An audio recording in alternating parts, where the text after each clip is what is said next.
Good evening, everyone. Welcome back to episode 376. Today we have literally nothing to talk about, but we will still have a good show. So let's get into it. What did we even expect today? It's Thursday. Nothing much, really. Hold on, let me adjust my mic. I'm gonna stand up for once. So I gotta increase my desk height a little more. So, what are we expecting now? Today, there was no economic data that came out. Nothing special.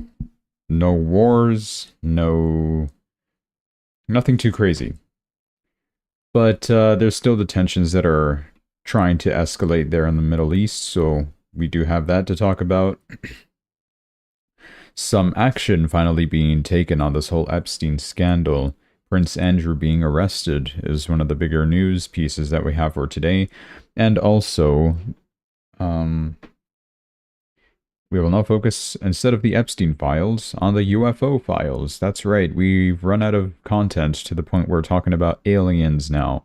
So that should be great as well.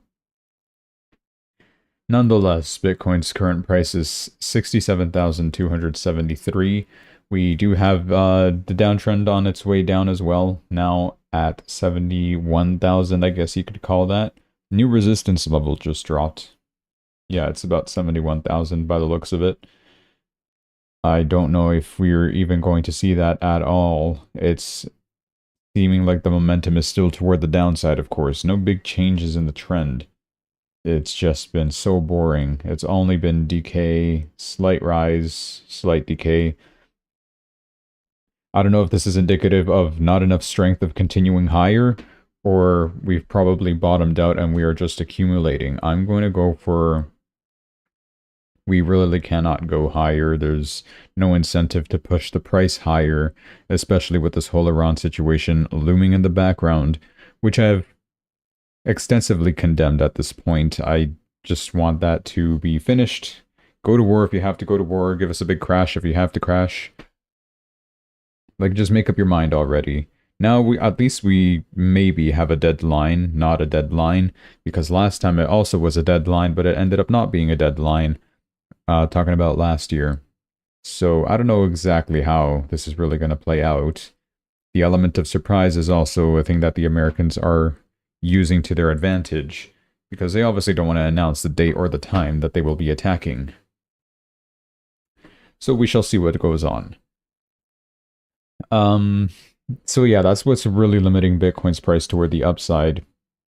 We're waiting on rate cuts to happen. That's going to take some time. Waiting on Jerome Powell to leave, on Kevin Warsh to rejoin. Will Kevin Warsh be good for markets? It's the question that everyone's asking. I feel like he's being unjustly punished, but I mean, for good reason. A lot of people don't like the guy, but he's got to cut rates, and that's all I really care about, right? Don't care about his past, don't care what he may or may not be. As long as he does the thing with the rate cuts that we are expecting, then it should be good. We will remain in good terms. Now, if he starts stalling a little bit too much, like we're seeing with Powell, Trump is not going to be happy, and he only has himself to blame at that point for appointing the guy. And then, yeah, of course, markets will suffer, because we're not getting the rate cuts that we were expecting. No 1% rate cut where we deserve to be. Did I not? You know what? I did. Okay. I was struggling to find posts to talk about, and I completely forgot about one post. The most important one, No, I did. Did I not even see my bookmarked posts? Is that why I ran out of content? No, I surely went through all of my bookmarked posts. Right? I'm sure I did. No, I did not. Okay, you know what? That's why I'm running out of content here. I gotta talk about that. I already have that opened. Oh, you know what? Dude, I'm so unprepared for the stream. Wanted to talk about this. I already have that pulled up. Might as well delete it. Also wanted to talk about that. Yes, Prince Andrew arrested, we know. This also wanted to talk about, and we talked about that one before. So that's up to date with all the news, technically. We'll talk about the Binance thing in a moment, okay? It's funny. New updates on Aster is what it is. So anyways, yeah, all that we'll be discussing tonight. So let's move on. I guess not much else to say with Bitcoin, really. It's been doing not much. Low of 65,600, high of 67,469. We're at our possibly our best price in the past 24 hours. So it's been pretty boring. Everything is pretty boring. I don't see any movement from any coin at all. Maybe BitTensor, but that's expected because Bitcoin ended up not breaking out of its 72,000, my initial target, my stamp of approval price point. A lot of other altcoins, you're probably going to notice that they are not going to continue with their uptrends, the ones that they initiated prematurely, because there is not enough macroeconomic support for it, mainly being Bitcoin's price following through with it. It did not follow through, did not make it break out toward the upside, did not flip its trend over. Why should an altcoin do that? It's just going to follow what Bitcoin ends up doing. So there are a lot of false breakouts in that sense. We're making newer lows with Ethereum by the looks of it. Supertrend is also on its way down now to 2,108 and dropping. Current price of Ethereum is 1,951. We hit a low of 1,906, a level that we have not seen since. Well, not that long ago, honestly. February 12th, last week. Yeah, it's not too bad. Our support level is 1,860, which you could expect that level to be hit next. Friday we should hopefully get some good stuff happening. No work tomorrow, thankfully. And what are we getting? PCE data and in non-inflation data, GDP data. That's going to be important. Finally, we'll get maybe some movement, some actual movement tomorrow. Or maybe it's just a big nothing burger. I don't know. What are we even expecting with rate cuts anymore? That's not what I wanted. Next meeting in 26 days. The odds for the rate cut I don't think are high.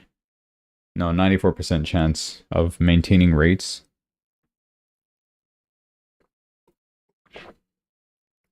Only two rate cuts expected. At one point, though, there was 3 rate cuts. Also, what is going on over here? Why are we bouncing back and forth? What is up with that for 2027? Can't really make up our minds, is what it looks like. But the possibility of seeing a 3rd rate cut, it's still there for December, a 33% chance. Yeah, it's not favorable as of right now, but as time moves on and as the more I am proven right that, you know, tariff good, inflation down, and job market bad, and no fear of recession, if that, all of that somehow combines into a nice meaty soup, then we can enjoy a 3rd rate cut, potentially, for the end of this year. At least there will be 2.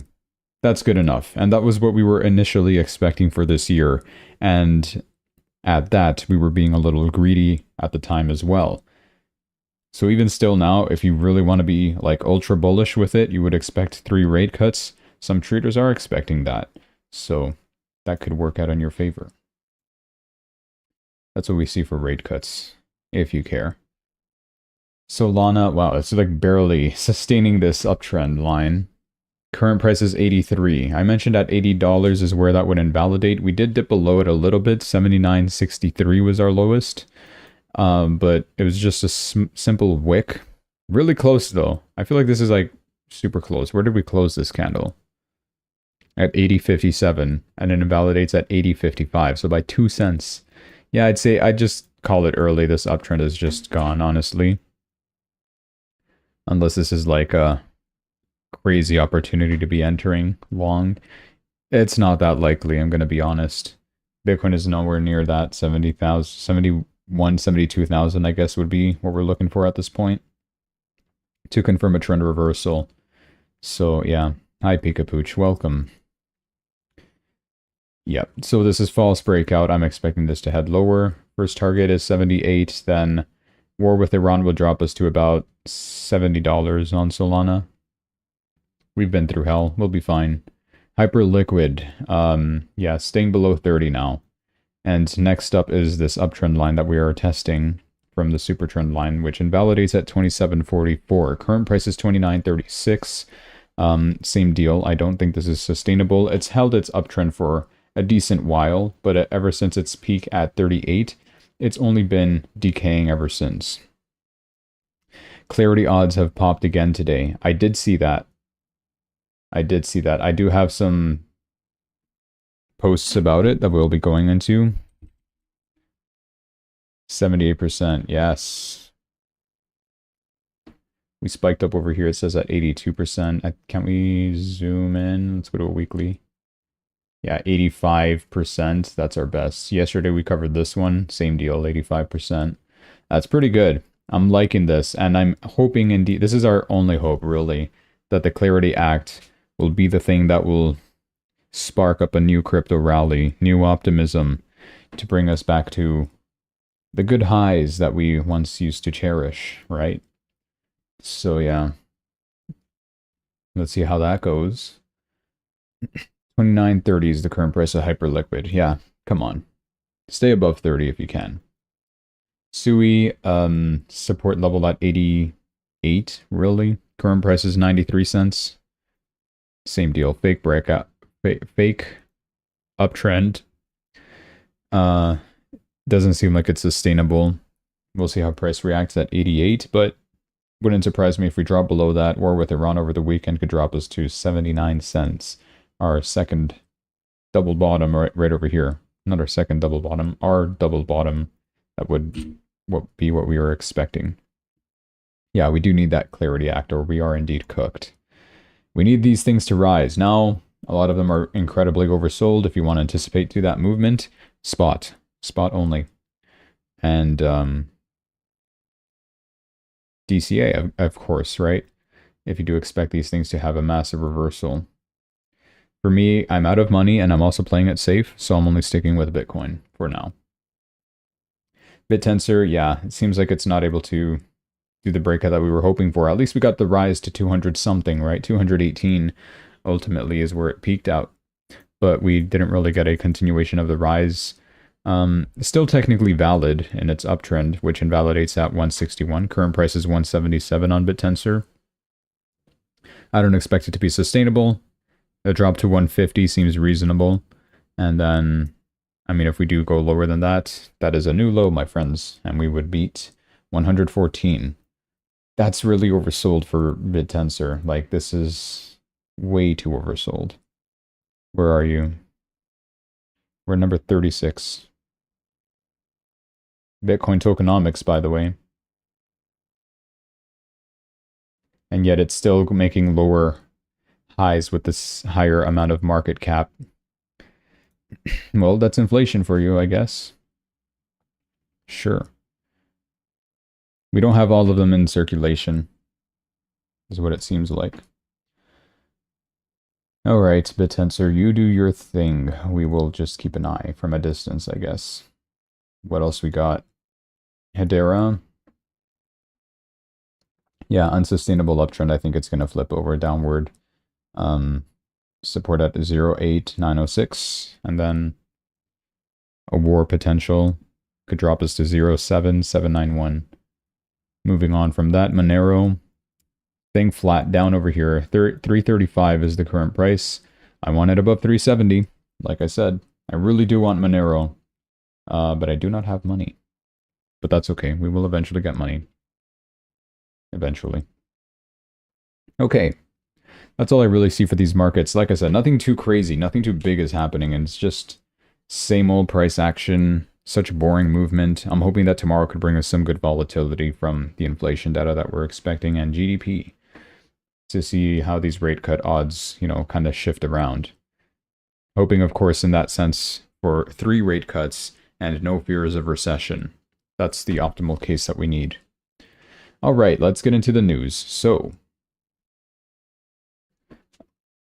we have our first Board of Peace meeting, and, well, immediately there, Trump warns that he might bomb Iran within the next 10 days. Great. The Board of Peace, where we will just start a war on Iran. Trump appears ready to attack Iran as strike force takes shape. I'm not reading all that. Maybe I should. Some U.S. troops will be pulled from the Middle East bases if final preparations begin. Some will stay to defend installations. Others will move to safety in Europe or the U.S. Those were the talks in Geneva. Trump is weighing a limited initial strike to force Iran into a nuclear deal. A limited initial strike. Maybe we'll hit them lightly. I don't know how well that's going to go. Peace through force? Yeah, I'm sure there's other ways to do it, though. But honestly, it's a really complicated subject. Yeah, there was this that came out with this this letter that Iran came out with. It's all written here. I'm not reading all that, but in summary, if Iran is attacked, they said that all the bases, facilities, and assets of the hostile force in the region would constitute legitimate targets in the context of Iran's defensive response. The United States would bear full and direct responsibility for any unpredictable and uncontrolled consequences, is what Iran warns. So it seems like we want to do a limited initial strike, but Iran is still going to respond heavily and attack any and all legitimate targets, which would be any military bases in the surrounding region. That is part of the reason why I see that these guys are kind of retreating so that they will just attack an empty base, I guess. I don't know what the deal is going to be there. But yeah, we got a lot of planes going over there. Bases in Bulgaria, apparently. Also to Spain. We're really using Europe is what it looks like. A lot of military buildup, let's not forget that as well.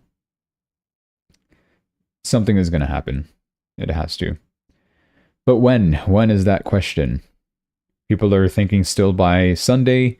Trump gave that 10 to 15 days max. At least we kind of have a date, right? He says that we're either going to get a deal or it's going to be unfortunate for them. And Trump also mentioned for the Board of Peace thing, I would love to have China and Russia. They have been invited. You need both. I kind of do agree. China and Russia in the Board of Peace. Let's get the other side of the perspective, right? Hopefully, of course, there's no, I don't know, conflicts of interest between them. Whatever. I'll talk about that later. Prince Andrew's arrest. Now, I do want to say something about this whole 10 to 15 days that Trump is giving to Iran. He did the same thing last year by giving Iran 2 weeks. He said that on Friday, June 20 of 2025.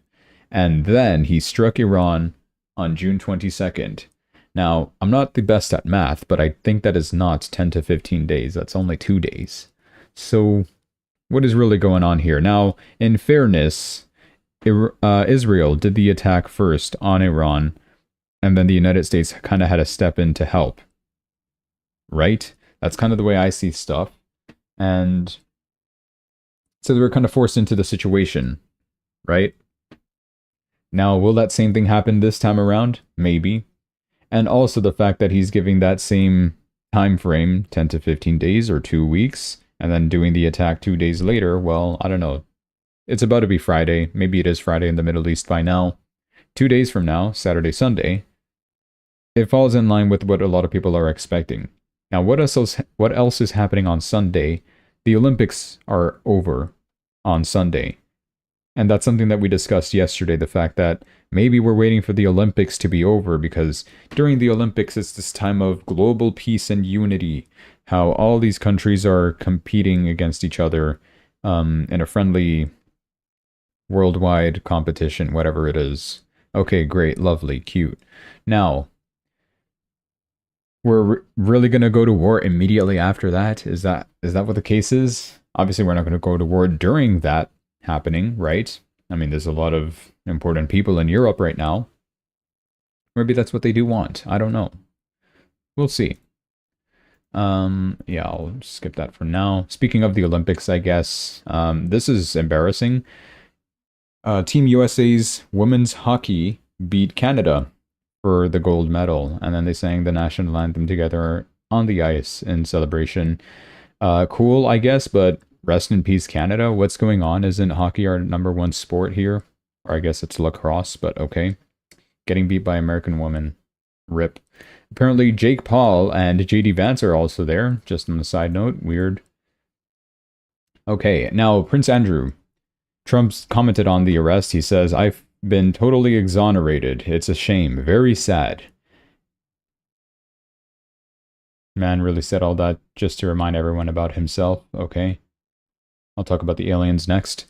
But on Prince Andrew, well, he got arrested today on his 66th birthday. Of course, Nancy Mace is very much proud to report on this. She says that heads will roll after Prince Andrew's arrest, if history is any indication. Nancy Mace also said it is shameful that the UK has officially done more to prosecute Epstein predators than our own government. She is one of the biggest advocates of releasing the Epstein files because she cares about womanhood and the victims, all that kind of stuff. She herself being a victim, not Jeffrey Epstein's victim, but I think she is. I don't want to comment too hard on it. It's up to her to do that.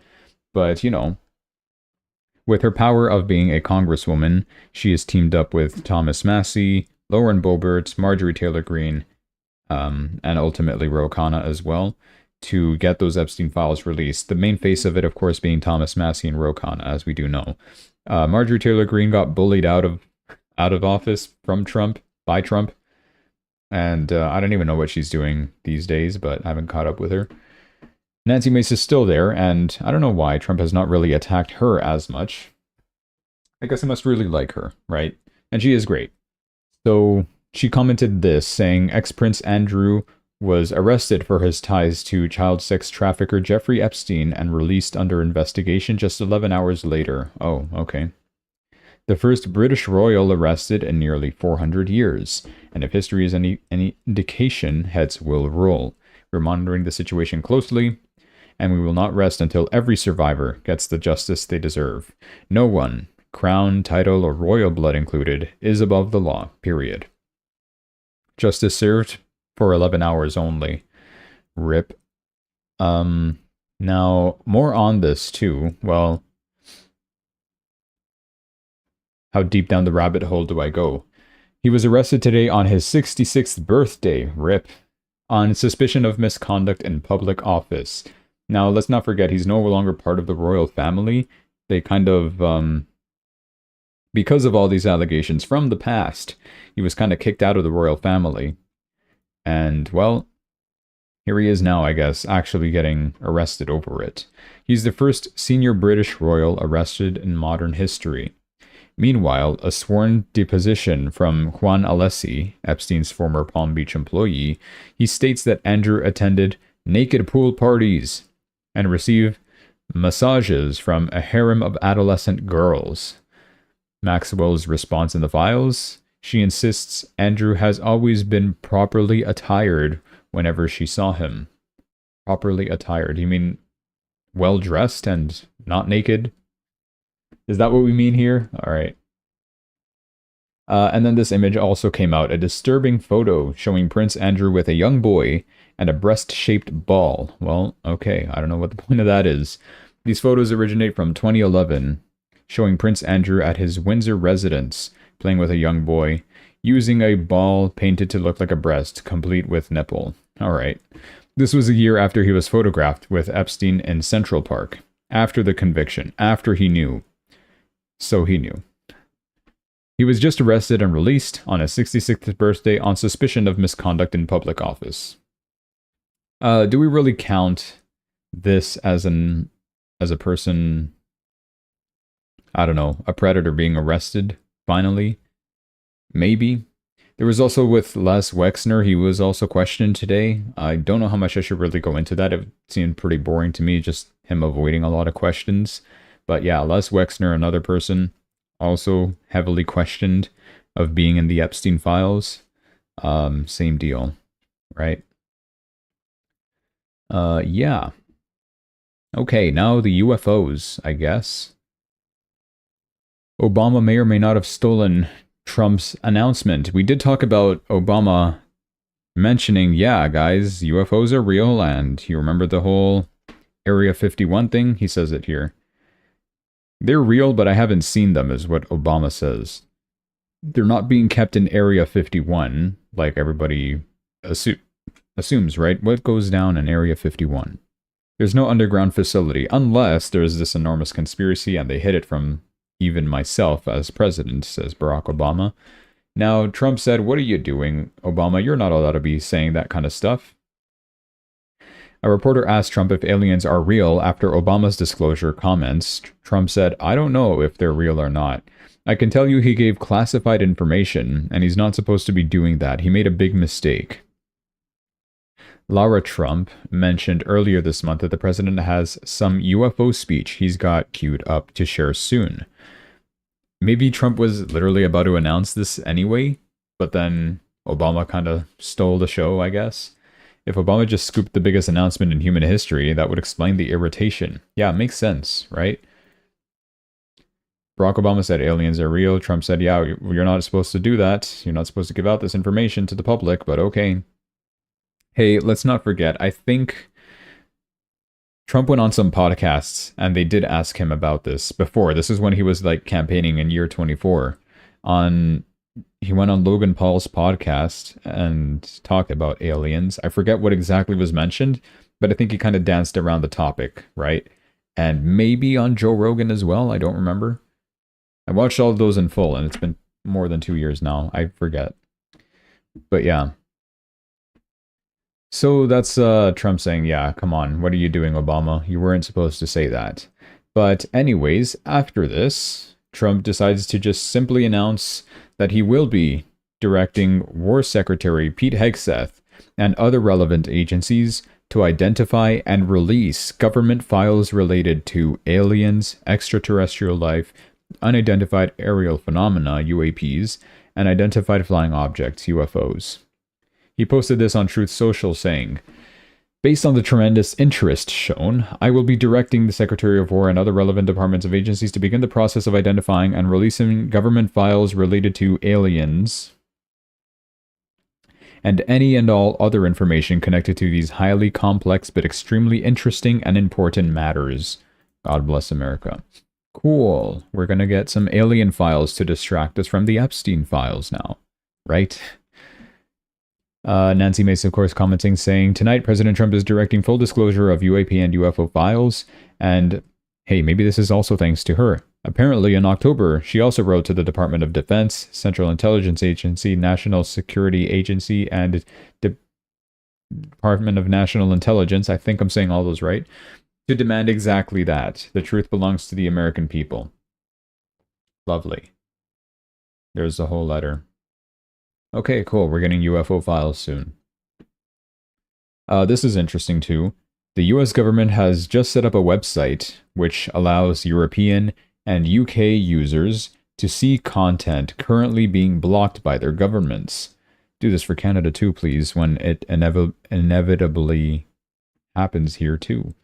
This is a declaration of war against the EU and UK left-wing authoritarian bureaucrats. Nice. So, breaking away from the censorship. That's great. Love to see it. What else happened? A terror attack happened, apparently, against DHS and federal agents. They're trying to kill the ICE agents. Somebody stole an ambulance, loaded it up with gas cans, and rammed into an Idaho federal building. Did it explode? I don't think it exploded. Okay, well, that's been going on too. This also happened. 30-year mortgage rates just plummeted to the lowest level in 4 years, per the FHFA director Bill Pult. The plan is working. Trump is flipping the script on Democrats' affordability lies. Hey, we'll see. We'll let the people decide, am I right? What else is going on? Canada will be bringing in highly skilled foreign military applicants in a new immigration priority categories. Let's go. I'm sure that'll play out very smoothly, getting foreign applicants to join the military. Yeah. This is great. This is marvelous. What are we doing in Canada anymore? Japan, their inflation just came in at a 46-month low of 1.5%. That's pretty good. The whole forecast was 2.1%. Wow. Really beating the expectations. Well under the target of 2.0 inflation rate for the Bank of Japan. Good for Japan, I guess. Now the Clarity Act. These are the posts I wanted to discuss here. The White House favors some stablecoin rewards, tells banks it is time to move, per CoinDesk. Inside the meeting, White House favors some stablecoin rewards and tells banks it's time to move. Sources familiar with the talks on stablecoin yields say the White House urged bankers to get on board with a deal that lets the market structure bill advance. Good. The White House is indeed trying to advance this further, and it could be part of the reason why we are seeing the odds of the Clarity Act being signed into law this year on the rise, right? Good stuff overall. Ripple's CLO, no idea who this guy is, Stuart Alderoti, says they reviewed specific language for the Clarity Act today and will continue in the coming days. Work will continue in the coming days. Yeah, you better. My bags depend on that. And per sources in the room, today's stablecoin meeting was smaller than last week, and it included representatives from Coinbase, Ripple, A16Z, plus trade groups from Blockchain ASSN, what is this, Association, and Crypto Council for Innovation. No individual bank representatives attended. Bank voices were represented via trade associations, American Bankers Association, Bank Policy Institute, and Independent Community Bank of America. Yes. Public statements from attendees are once again being described as productive and constructive. But what does that actually mean? Sources say there was a notable difference today. The White House took the lead in driving the discussion rather than letting crypto firms and bank traders steer the discussion as in prior meetings. Good. I'm happy the White House is taking the lead. White House Crypto Council Executive Director Patrick J. Witt brought draft text that served as the central focus of the conversation. The language acknowledged concerns banks raised in last week's Yield and Interest Prohibitions Principles document, while making clear that any future restrictions on rewards would be narrow in scope. Earning yield on idle balances, a key crypto industrial goal, is effectively off the table. The debate has narrowed to whether firms can offer rewards linked to certain activities. One crypto site attendee told me bank concerns appear to stem more from competitive pressures than from deposit flight, which had been framed as the original worry. A bank side source told me they're still pushing to include a deposit outflow study in the draft, one that would examine the growth of payment stablecoins and their potential impact on bank deposits. All of this is stuff that gets discussed in that White House and what these guys are proposing for the Clarity Act and all that.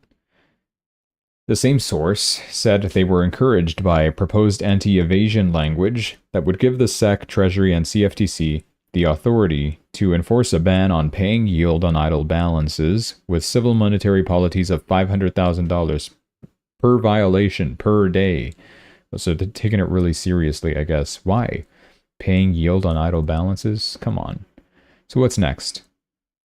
Bank trade groups will brief their members on today's discussions and gauge whether there's room to compromise on allowing crypto firms to offer stablecoin rewards. One source said an end-of-month deadline doesn't seem unrealistic, with talks set to continue in the coming days. Good, let's see. And also, yeah, basically this. Why are we not hearing it from the mouth themselves? Come and get it from the source. Where? This has also been happening. Google searches for Bitcoin is going to zero have spiked to their highest level since the FTX collapse in 2022, according to Google Trends. I will be the judge of that. Google Trends. Trends. Are people really looking this up? Bitcoin is going to zero?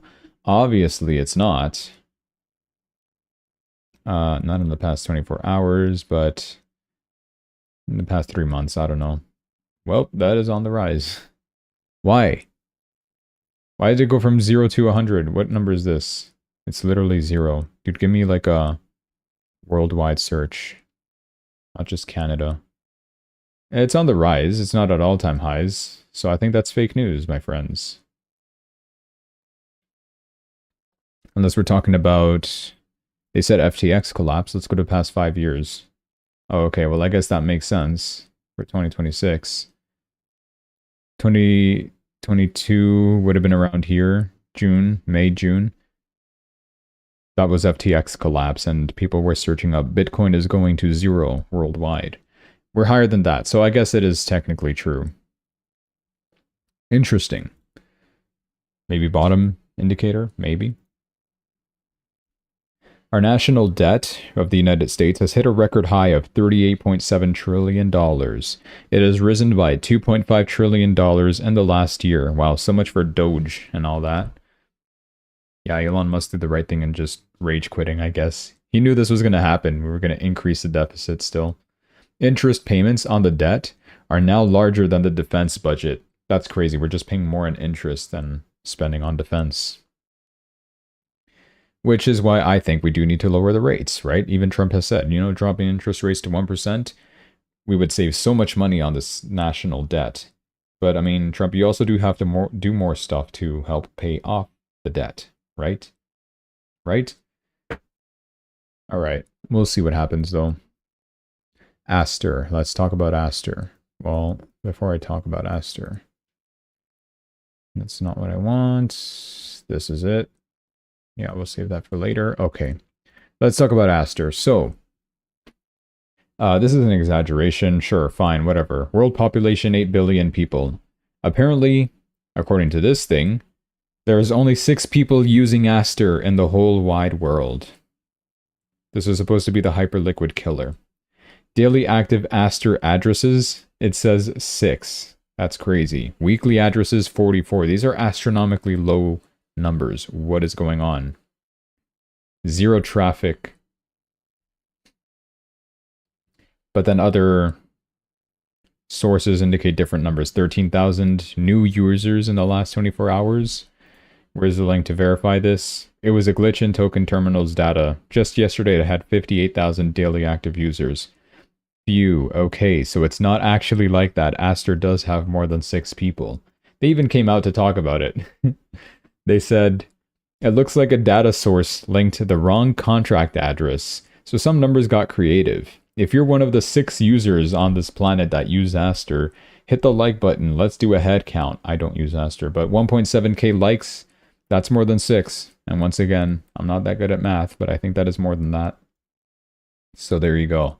The 6 Aster users, it's all just CZ in different outfits. That's pretty funny. There's Aster for you. Disaster. Trump talking about the Save America Act, which I'm sure we did discuss before, but here he is talking about it in more detail. Posted today. We're going to have the Save America Act, one way or the other, after approval by Congress, through the very proper use of the filibuster, or, at minimum, by a talking filibuster, a la Mr. Smith Goes to Washington. Save America Act. What is this? There's no way these are... Okay. What is it going to include? Number 1, all voters must show voter ID, identification.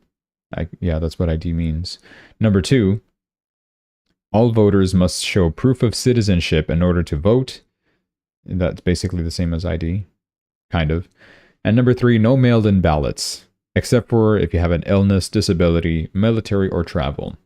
I don't know, man. Watch 80 million people suddenly be disabled. Or join the military. For mail-in ballots. We're going to steal another election in 2028. That'll be pretty funny. CME Group will launch 24/7 cryptocurrency futures and options. We finally have the date. It is starting on May 29. No more CME gaps. Right? Are people even talking about this?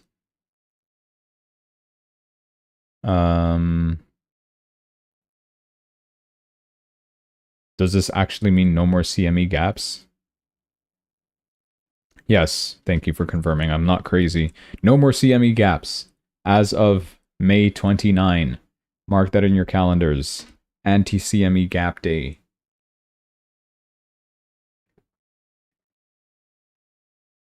I'm absolutely going to do it in mine.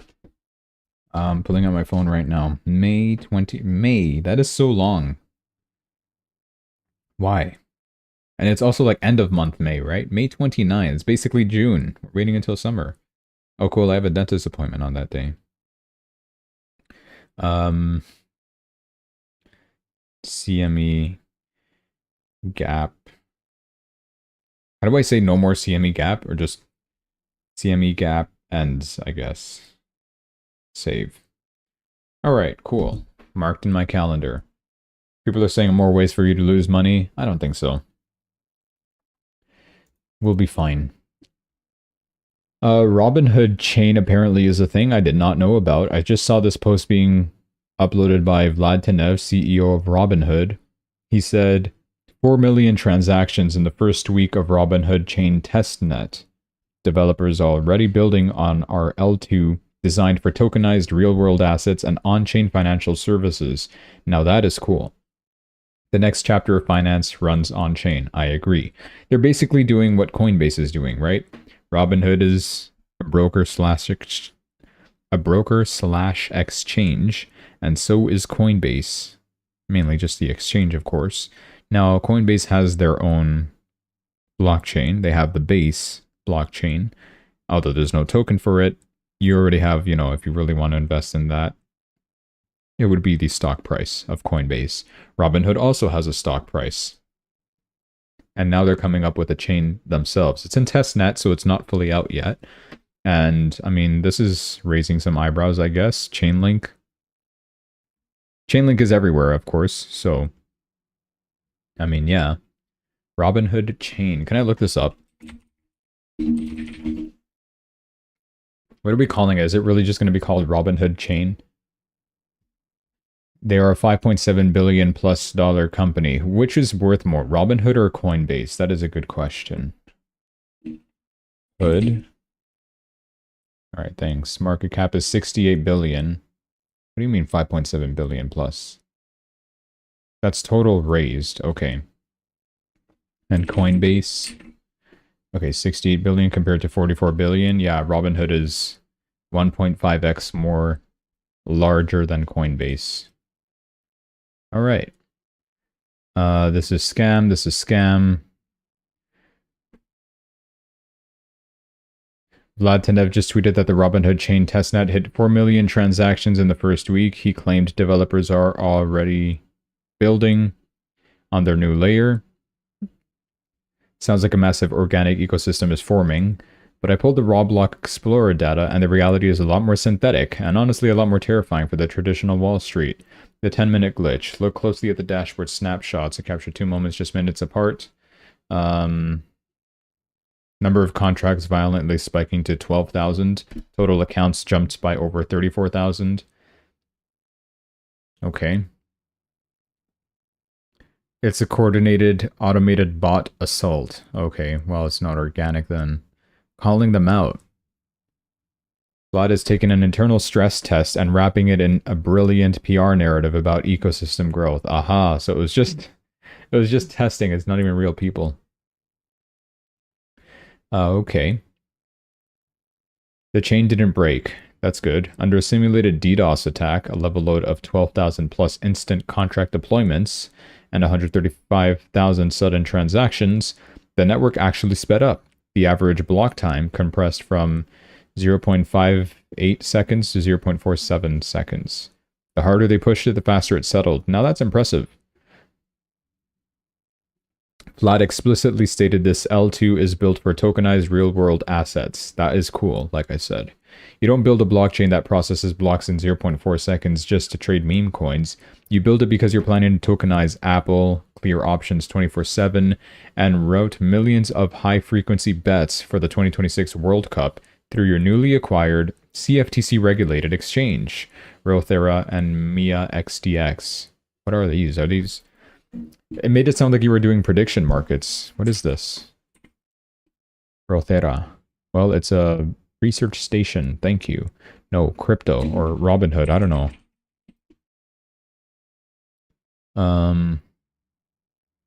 Joint venture with Rothera in partnership with... Okay, what is it? Yeah, it's a joint venture established by Robinhood in partnership with Susquehanna to bolster its position in the prediction markets. Literally, what did I just say? Prediction markets. There you go. Fair enough. What is Mia XDX? I never heard of this either. I'm assuming it's the same thing. Why stay away from Robinhood? Well, we know somebody at Google does not like Robinhood. The company has acquired a majority stake in Mia XDX, a derivatives exchange. Okay. So that's how you'll be able to trade derivatives, I guess, using Mia XDX's system. They're making sure the highway is bulletproof before they drop 23 million retail users on it. Blood is making an institutional stress test as retail hype. When this mainnet finally does go live and handles stock settlements in 0.4 seconds, how do legacy brokers like Schwab or Fidelity even survive? True. I feel like that's really good for Robinhood. Eventually tokenizing all that. Great. There you go. That's all the news I had to cover for today. Only a 45-minute stream. Wow. Literally nothing going on in the world. But that's okay. Tomorrow, like I said, we'll have more important stuff. PCE data, GDP data.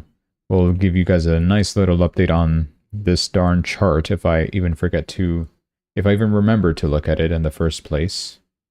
Let's wait for this painfully slow thing to load. Yeah. I'm really hoping for the 3 rate cuts, of course, this year as well. That would definitely help with the liquidity question. And, well, before I end, actually, I want to check this out. Is anything rising or dropping too hard? How am I not logged in, dude? I forget which email I used. Don't know what that is. Don't know what any of these are. Luna Classic. Why is Terra Luna on the rise? XAG. Is that silver? XAG is silver. Right? Do we even have this here? XAG. It is silver, yeah. It doesn't say it's oversold. What do you mean? 4-hour chart oversold? I don't think this counts. Is silver actually oversold right now? For what? We're going to war. Here's silver. It's not oversold. What does this mean then? It's probably something else. Can I find this on CoinMarketCap? It is literally silver. Okay, well, I guess whatever provider this is using is probably really wrong. Optimism we did talk about yesterday. Arbitrum also down a lot. Optimism down because Coinbase is no longer using them, the base blockchain. Arbitrum, I guess that kind of matches, right, with the whole L2 question, especially with how Vitalik Buterin, Ethereum guy, he said that Ethereum is so good that L2s are trash. So that's where Optimism and Arbitrum go rip. ICP, who cares about that? ApeCoin, some Chinese coin, Syrup. Tesla. Why is Tesla here? How are you getting stocks in here? Tesla's apparently down, I guess. Okay. Do I have Tesla here? Why don't I have Tesla? Oh, I do have Tesla. I have the Canadian one. That doesn't count. And also, that does not look right, because Tesla is normally fine. And this is a 4-hour chart, and it is not oversold. 4-hour RSI heat map. What do you mean? Tesla's not oversold. That's just fake news. The rest of the market is just, you know, flatlining in the middle. So yeah, not really much going on. But that's okay. No news is good news sometimes. If only we could rise on no news. If fundamentals would take over. I can't stay down here for too long, right?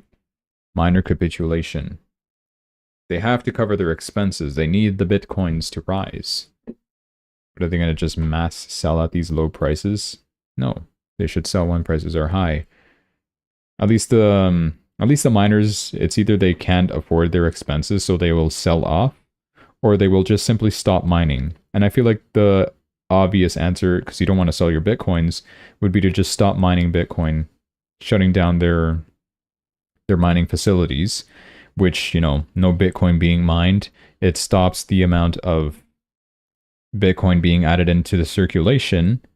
Scarcity factor, eventually when things start kicking in, FOMO starts rising, then, you know, prices will start to rise for Bitcoin, and then they will start kicking up their mining facilities again, because now that prices are up, they can start selling and covering the electricity costs. ETH review before I leave? Sure. I'm expecting downward movement still, struggling to stay above 2,000. I see 1,860 being hit easily, and if we go to war over the weekend, you can expect 1,752, probably even worse than that, 1,609. I'm still expecting downward movement on Ethereum as well. Resistance, if, best case scenario, whatever the thing is, if we get great economic data tomorrow and we announce some form of a deal with Iran, miraculously, 2,100 is what I would expect as a first test, right? And then, I don't know, we have this downtrend line here too. I feel like this downtrend line would be subject for next week, right? We don't have much juice left in this week, right? Tomorrow's just a Friday, and we're probably going to get some small volatility from the economic data. Probably not going to move it too much. But with next week, if prices do just, stabilize, if we don't attack Iran on Sunday, we'll have new pivot levels, right? We'll see how, price reacts as soon as we approach a level like this. I don't know where that would be, maybe 2,080. And then, it could be great. Same deal with Bitcoin, of course. It's all dependent on what Bitcoin does. Whoops. Right now, Bitcoin's invalidation for downtrend is at 71,000. We could get a nice relief rally to maybe 75K. I don't know. But that is only if good stuff, we see good stuff for this, with the Iran stuff, no war over the weekend or a trade deal, which I honestly find unlikely. That's why I'm still overall thinking toward the downside for a majority of these. Attack will be Friday night after market closes. Yeah, literally. They know when to do it. Trump is perfectly timing that. That's what they love to do. Yeah, that's funny. We'll see what happens, though. We'll be covering all of that live, of course, so make sure you guys are subscribed so you don't miss that. And, yeah, I guess that's all for tonight, then. I'll see you guys tomorrow. I'll probably have more stuff, of course, prepared, and we will have more stuff to talk about, of course, for sure. We have that economic data, at least that guaranteed subject for tomorrow, and anything else that happens in the news we'll be covering. Thanks for tuning in, guys. Thank you, Pika Pooch. And I'll see you guys tomorrow. Have a great rest of your evening. Bye.